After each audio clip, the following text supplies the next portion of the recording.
Em nosso estudo de hoje, a lição 15 do livro Pensamento e Vida, e tem por título Saúde. A saúde é assim como a posição de uma residência que denuncia as condições do morador ou de um instrumento que reproduz em si o zelo ou a desídia das mãos que o manejam. A falta cometida opera em nossa mente um estado de perturbação ao qual não se reúnem simplesmente as forças desvairadas de nosso arrependimento, mas também as ondas de pesar e acusação da vítima, e de quantos se lhe associam ao sentimento, instaurando desarmonias de vastas proporções nos centros da alma a percutirem sobre a nossa própria instrumentação. Semelhante descontrole apresenta graus diferentes, provocando lesões funcionais diversas.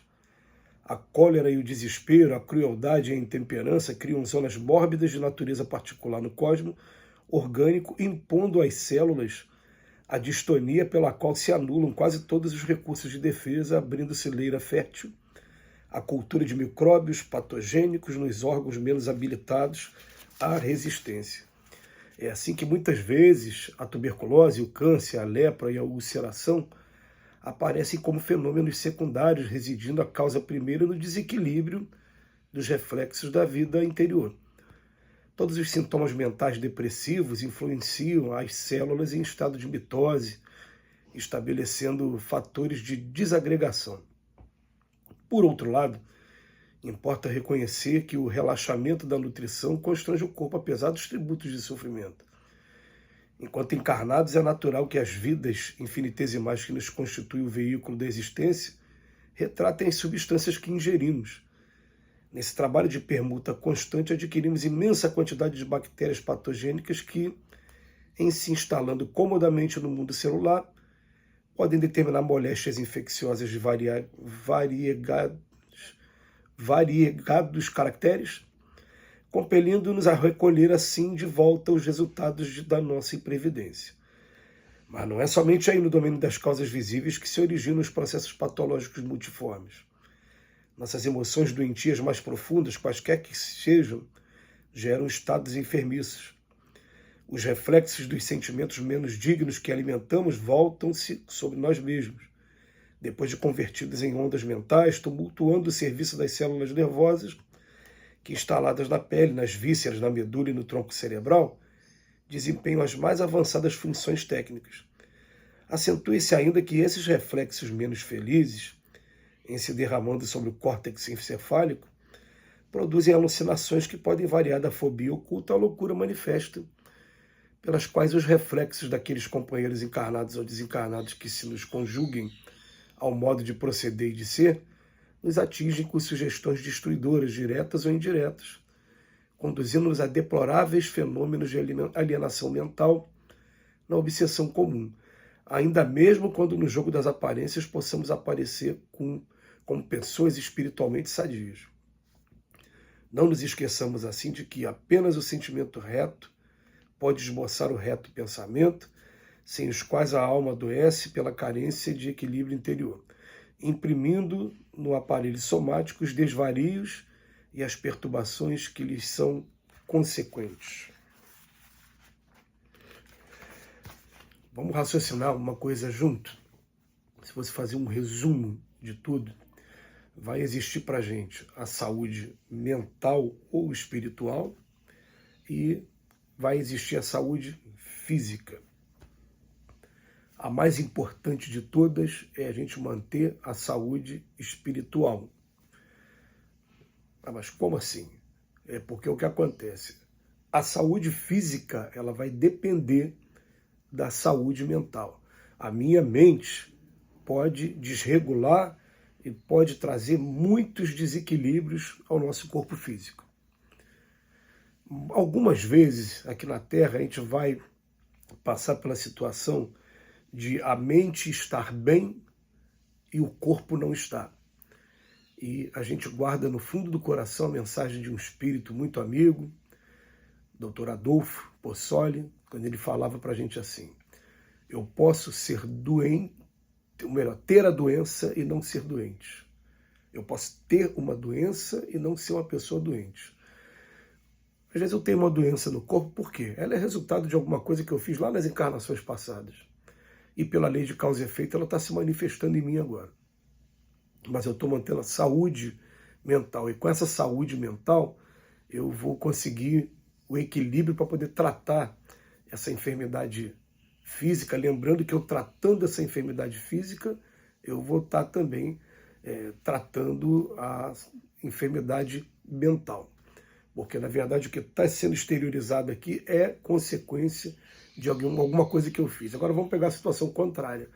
A pessoa está com o corpo são e, na verdade, ela está com uma crise de ansiedade muito grande, ela está com depressão ou com síndrome do pânico.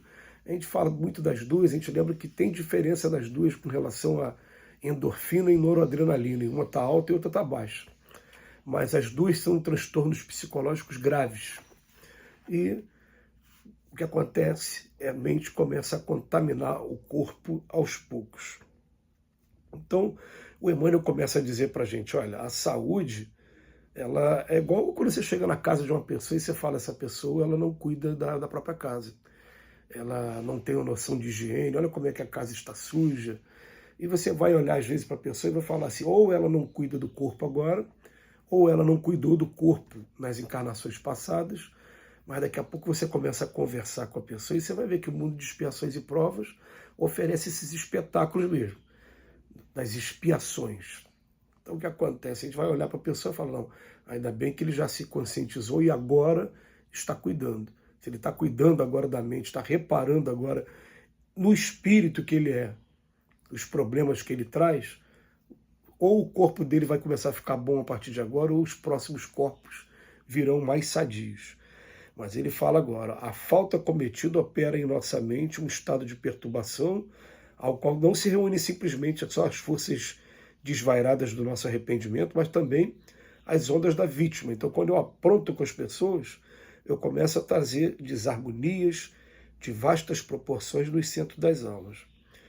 E, ao mesmo tempo, depois de ter falado, por isso que Jesus fala que a gente tem que aprender a amar até o inimigo, perdoar 70 vezes 7, bateu numa face da outra, pediu a capa da túnica, pediu para caminhar 1000 passos, caminha 2000. Não é à toa, ele está falando de saúde. E depois ele fala, além disso, a cólera, o desespero, a crueldade e a intemperança, agora eu não estou falando do que eu fiz com o próximo, estou falando do que eu estou fazendo comigo mesmo. Ela vai criar zonas mórbidas de natureza particular, que impondo às células, né, a distonia pela qual vão anulando o sistema de defesa nosso. E é interessante até que ele tem um momento que ele fala assim, ó, todos os sintomas mentais depressivos, todos os sintomas mentais depressivos, todos os sintomas mentais depressivos influenciam as células em estado de mitose. Para quem não sabe o que é mitose, quando a gente vai estudar lá, a mitose é a multiplicação celular do vegetal. A mitose é normalmente a multiplicação das células. A célula desce desse jeito, ela faz isso e se divide.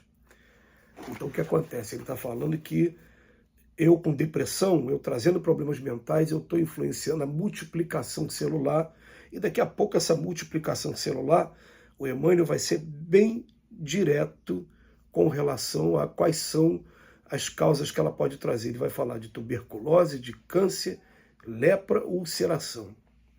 Ele diz, são fenômenos secundários. Qual foi a causa primária? Minha mente. A pessoa que é nervosa demais, que é colérica demais, que fica desesperada demais. E a pessoa que está fazendo maldade com os outros. Isso vai trazer, a partir da falta de saúde mental, vai comprometer a minha saúde física.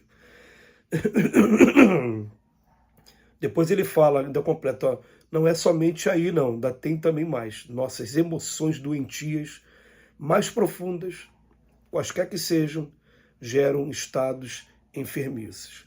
Ele, no primeiro lugar, ele falou das coisas mais graves. Agora, por fim, ele fala qualquer, né, emoção doentia. E aí, a gente não vai entrar no detalhe, cada um vai saber dizer o que é emoção doentia, a gente só vai dizer que emoção doentia é toda aquela emoção que faz com que a gente haja contrário ao Evangelho de Jesus, essa lei de felicidade e de amor. E assim a gente vai construindo a nossa saúde mental daqui para frente. Que Jesus nos abençoe hoje e sempre.